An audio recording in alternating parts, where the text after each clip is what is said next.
Viajeros, Fog Israel. Ala, dito sa may Antipolo, sobrang lakas ng fog. Yeah. First time dumayo kami dito at malakas yung fog dito. Ngayon ko pala meron parang pang-fog dito sa lugar na to.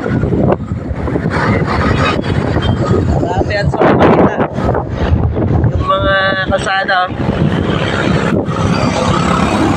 lamig, parang Bagyo.